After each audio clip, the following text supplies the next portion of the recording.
अस्सलाम वालेकुम। उम्मीद करता हूँ आप सब लोग खैरियत से होंगे। हम यूएसपी का चैप्टर नंबर 11 से 15 डिस्कस कर रहे हैं।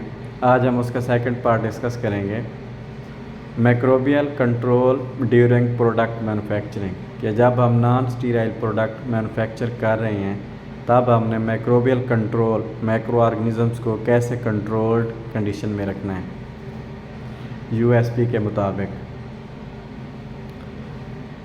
जब हम नॉन स्टीराइल प्रोडक्ट मैन्युफैक्चर कर रहे होते हैं तो ये 5 फैक्टर्स हैं जो कि माइक्रो ऑर्गेनिज़म्स को प्रमोट करते हैं, तो हमने उनको कैसे कंट्रोल करना है।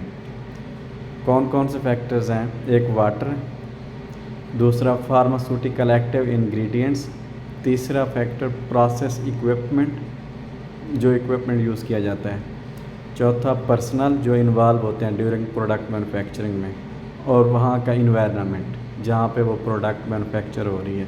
ये डिफरेंट 5 फैक्टर्स हैं जो कि माइक्रो ऑर्गेनिज़म्स को प्रमोट करेंगे और हमने इनको क्या करना है, कंट्रोल करना है।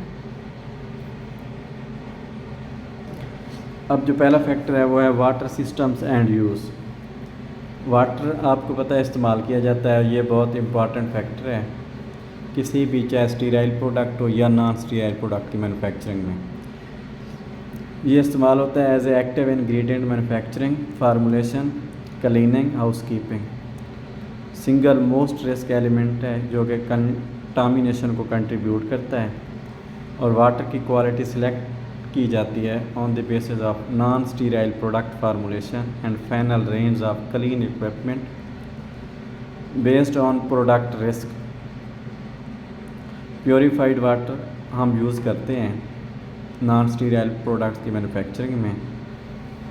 अगर उसमें chlorine, do not contain chlorine to control microbial growth, तब क्या होगा, substantial populations of gram negative bacteria and कुछ मोल्ड्स जो है ना वो ग्रो करेंगे।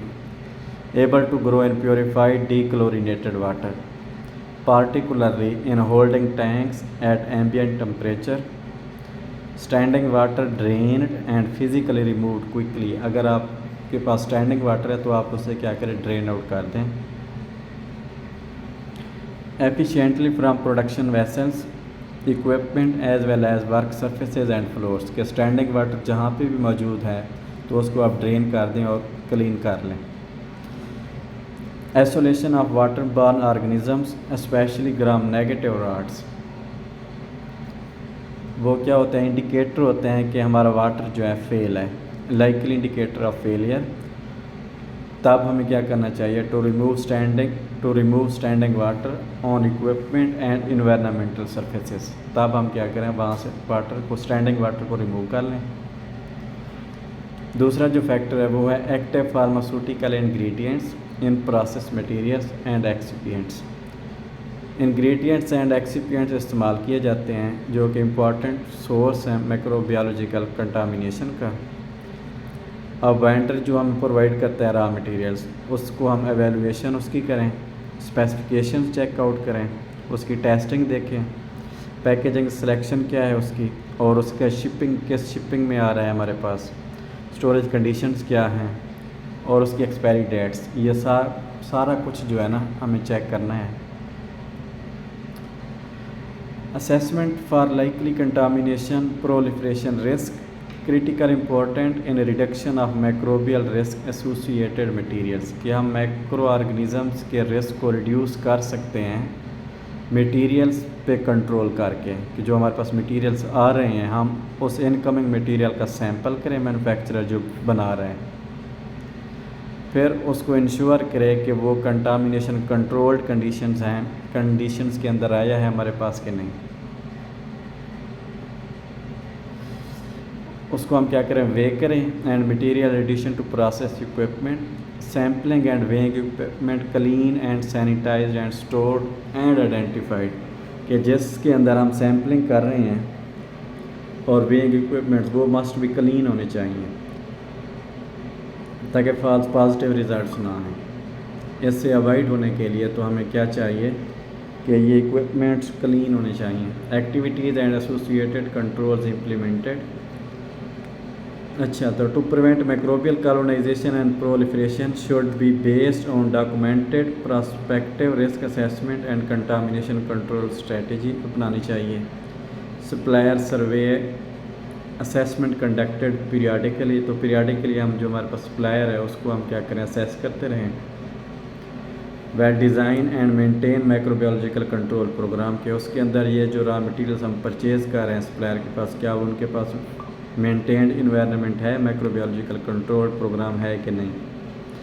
Manufacturing and primary packaging facilities materials low water activity, जिन मटेरियल्स के अंदर रॉ मटेरियल्स के अंदर एक्टिव के अंदर वाटर की एक्टिविटी कम होगी, पोजेसेस हाई और low pH, not of natural origin, in turn and inherently anti microbial और contain anti microbial preservatives, not risk for microbial proliferation, के जिन एक्टिव रॉ मटेरियल्स के अंदर अगर वाटर कंटेंट कम है या फिर वो इनहेरेंटली एंटी माइक्रोबियल नेचर की हैं या प्रिजर्वेटिव्स उनके अंदर मौजूद हैं, एंटी माइक्रोबियल प्रिजर्वेटिव, तो वो मटेरियल जो है ना कम रिस्की है, मतलब वहाँ पे माइक्रो ऑर्गेनिज्म प्रोलिफरेट नहीं कर सकते। Introduction of moisture into stored material, अगर हमारे स्टोर्ड मटेरियल्स के अंदर मॉइस्चर आ जाती है तब क्या हो जाएगा, रिस्क इंक्रीज़ हो जाएगा माइक्रोबियल कंटामिनेशन का। Primary packaging and intermediate containers, source of microbiological contamination.